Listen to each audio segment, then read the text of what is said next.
não parar, não precipitar e não retroceder. Então dizer para esse cara, sabe quando nós vamos parar? Nunca. Nunca na sua porca vida. Né?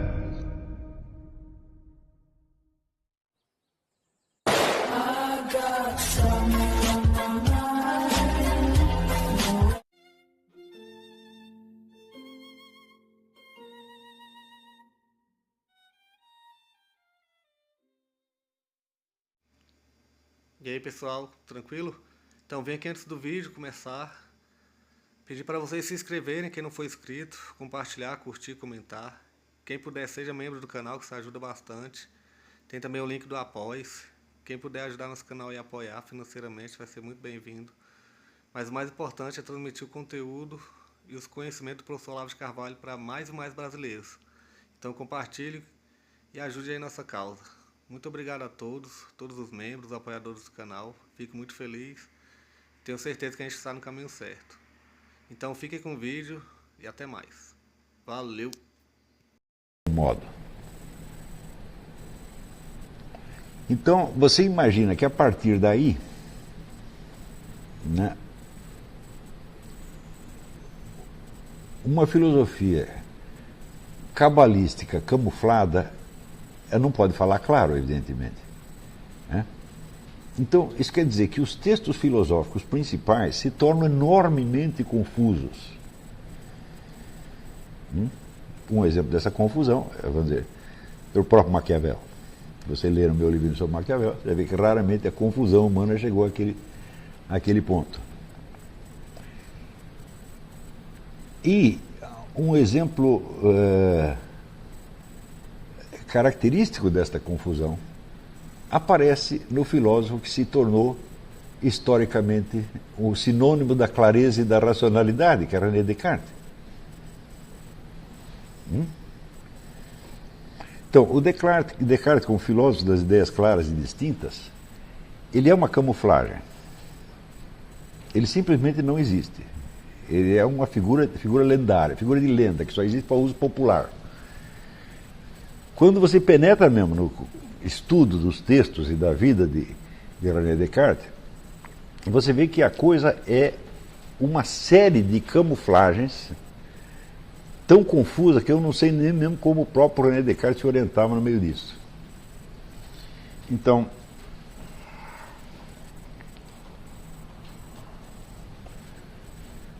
René Descartes conseguiu, por exemplo, o seguinte prodígio.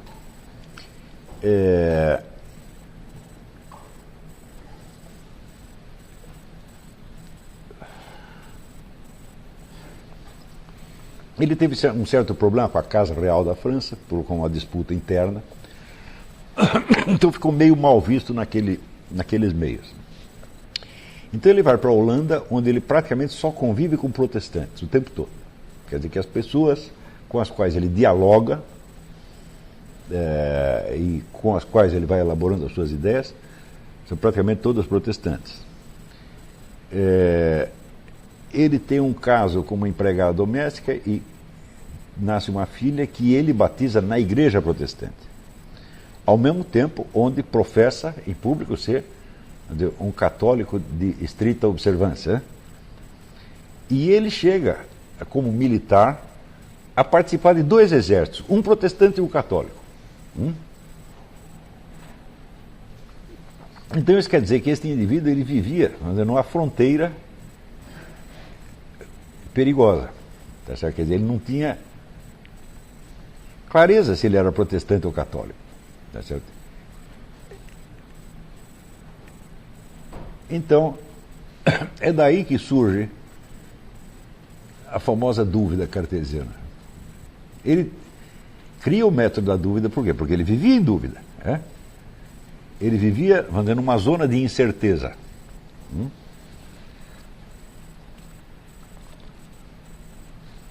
A incerteza real que ele tinha acrescenta-se ainda a necessidade de encobrir parte da sua identidade conforme o lugar onde ele estivesse. Ele tinha que parecer protestante entre os protestantes e católico entre os católicos. E daí se desenvolve aquele lema que ele diz, eu caminho mascarado. E o outro lema, quem bem se escondeu, bem viveu. Então, se o cara adota esses dois lemas, então é óbvio que nenhuma palavra do que ele escreve expressa tudo o que ele pensa. Ele expressa um pedaço, conforme o que lhe convém no momento. Então, existe, por um lado, a dúvida real. Quer dizer, eu acredito que ele vivenciasse essa dúvida de maneira muito, muito sincera. E, por outro lado, existe a camuflagem. Então, você tem uma dubiedade em cima de outra. Você vê que esse cara não é fácil de você interpretar. E a insistência dele, quer dizer, na clareza e distinção das ideias, também é uma camuflagem, evidentemente. Então, bom, eu não vou me estender muito sobre Descartes, porque eu acabo de escrever um livro que vai ser publicado sobre isso aí. Mas a tese fundamental do livro é o seguinte. Em geral, os intérpretes de Descartes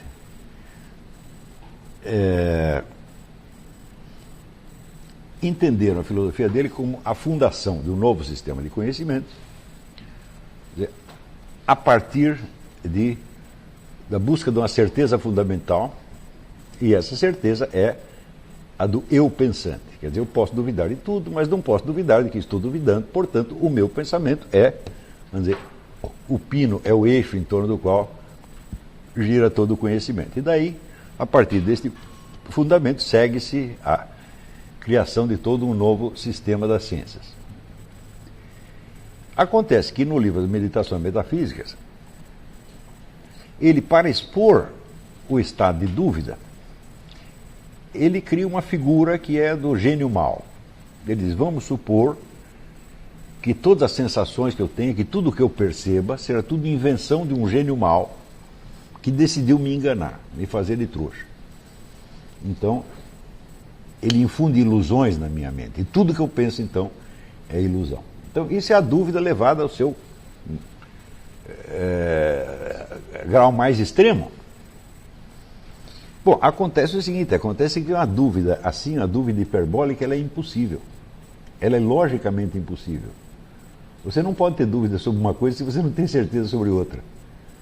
Toda dúvida se baseia numa certeza anterior, porque senão a dúvida recuaria e ela seria informulável. Então isso quer dizer que a dúvida hiperbólica cartesiana, a dúvida geral, ela só existe verbalmente, ela não é pensável. Isso é coisa importante. As pessoas realmente leem aquilo e acreditam que... Não, ele, de fato, ele fez essa experiência da dúvida geral, se colocou em dúvida sobre tudo, sobre todas as coisas, e saiu procurando, então, a certeza no coração da dúvida mesmo. Né?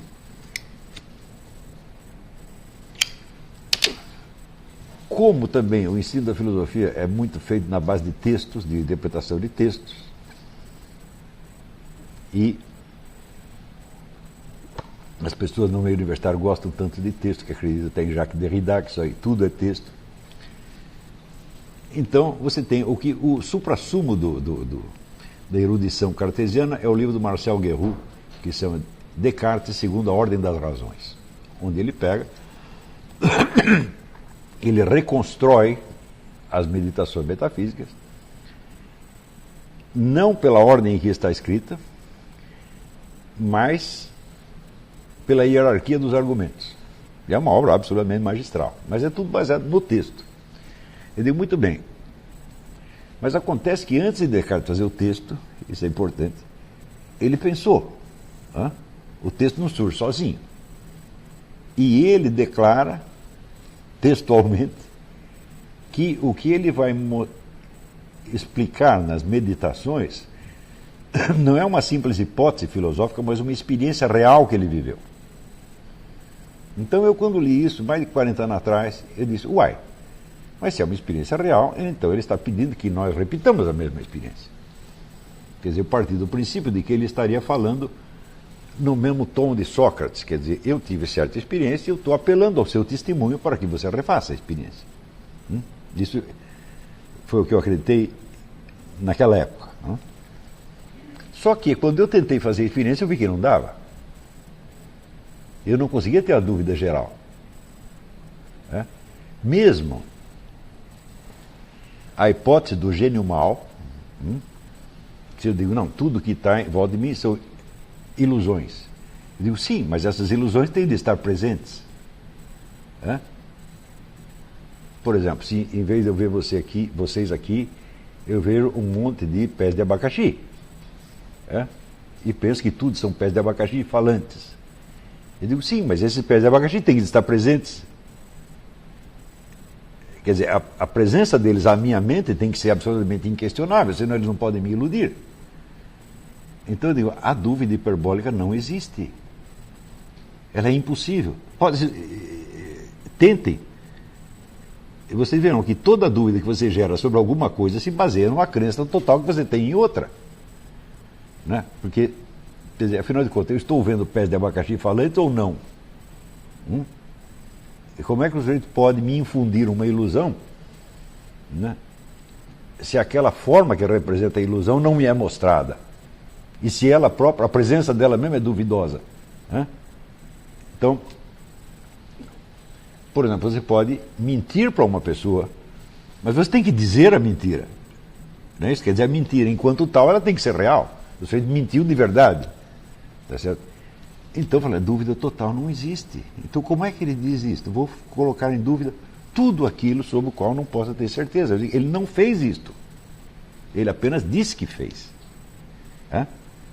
Então, isso quer dizer que a figura do gênio mau não expressa uma dúvida efetiva que ele tenha sobre tudo, mas expressa um temor, o temor do engano. Você não pode, logicamente, construir uma dúvida universal. Mas a sua alma, no plano dos sentimentos, pode ter um temor generalizado. Entende isso? Quer dizer, você não sabe exatamente do que você está com medo. Você sente que existe uma força demoníaca que está te cercando, tá certo? Eu digo, muito bem. A dúvida hiperbólica é impossível, mas o temor generalizado é possível. E Descartes tinha motivos para estar nesse temor generalizado. Por quê? Porque ele vivia na insegurança. Por um lado, a insegurança entre as duas fés religiosas.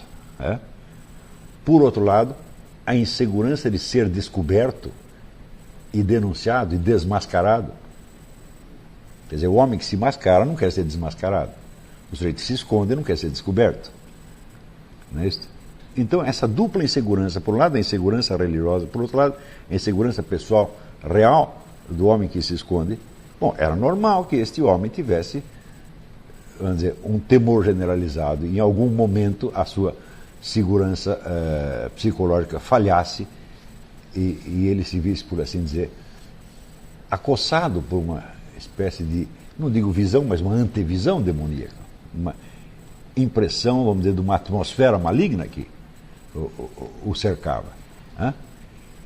E este temor da atmosfera maligna aparece exatamente nos famosos 3 sonhos que ele teve na Alemanha e que ele registrou num caderno, do qual sobraram 2 versões. Depois uma foi para na mão de Leibniz e outra na mão do seu primeiro biógrafo.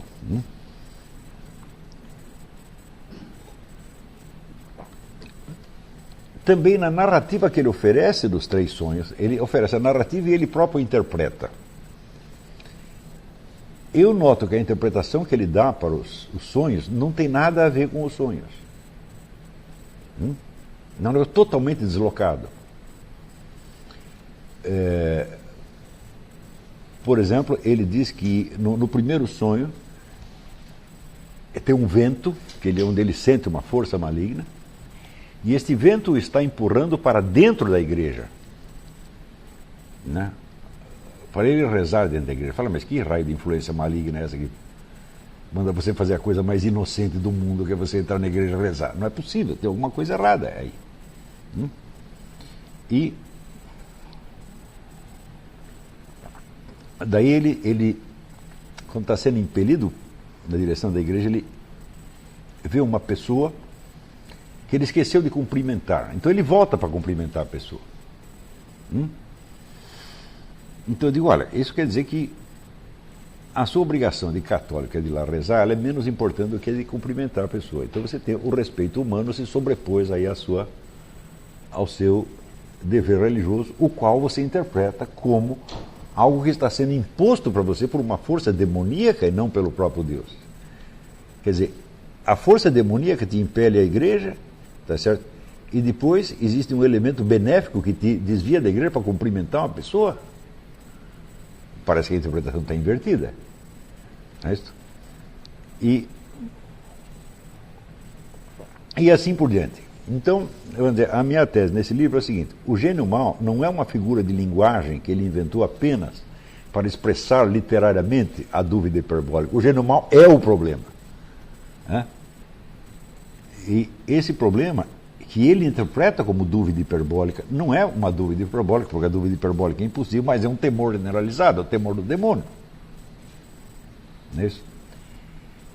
E a esse temor do demônio, ele responde com uma argumentação filosófica, toda furada, na verdade.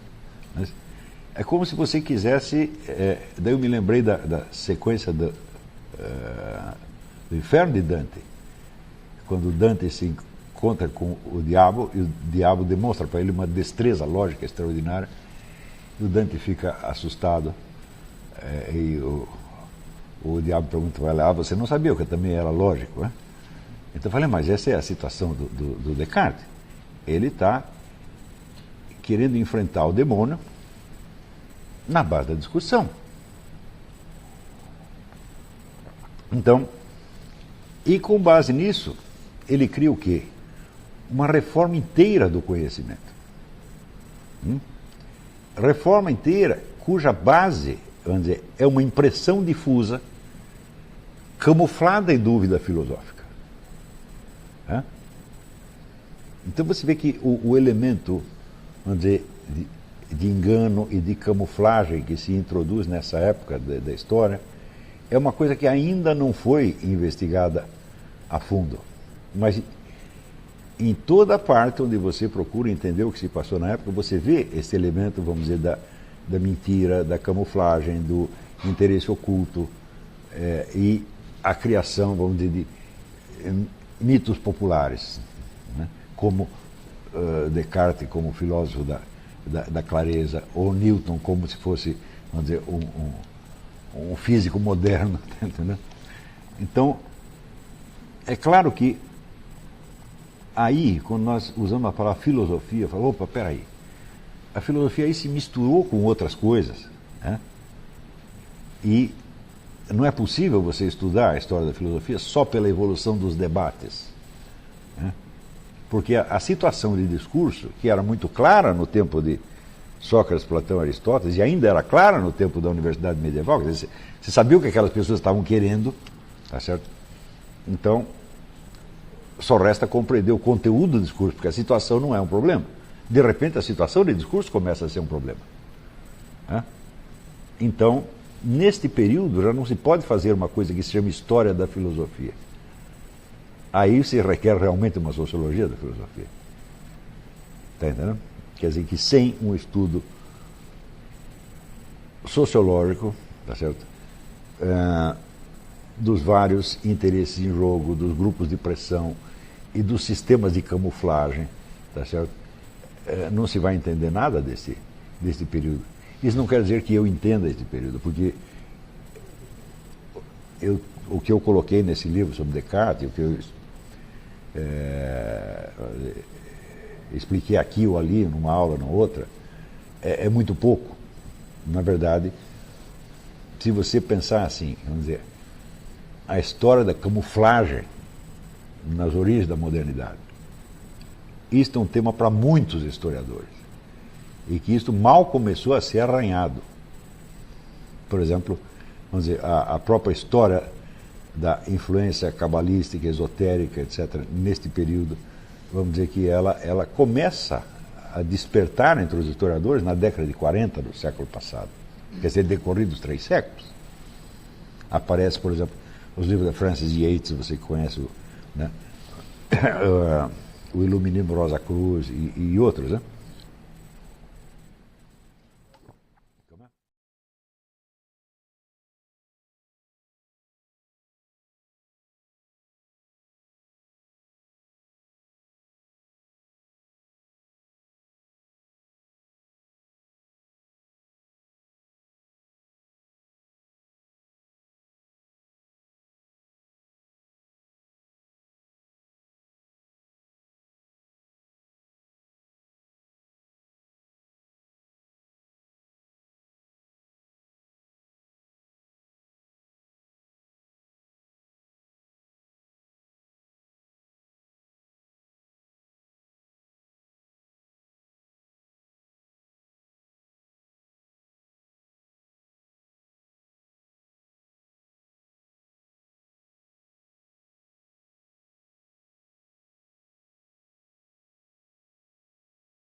Chegamos a mais um final de uma aula, de um vídeo. Espero que tenham gostado.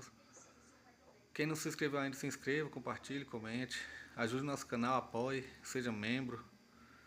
E ajude o nosso canal a chegar a cada dia a mais brasileiros que precisam muito do conhecimento do professor Olavo de Carvalho. Então é isso aí, fique com Deus, até o próximo. Valeu! Então é isso aí, pessoal. Que é o nosso canal. Que são alguns livros que eu já li. A maioria foi doação, mas alguns eu adquiri, professor Olavo de Carvalho. Alguns livros se perderam aí que eu emprestei. Professor Alexandre Costa. A Bíblia Sagrada. 10 lições sobre Karl Marx. Indico a não ler esse livro, que é muito ruim mesmo. Alguns pensadores aqui que realmente, como o professor Olavo de Carvalho disse, não são pensadores. Valeu, tamo junto aí. Apoie nosso canal, seja membro.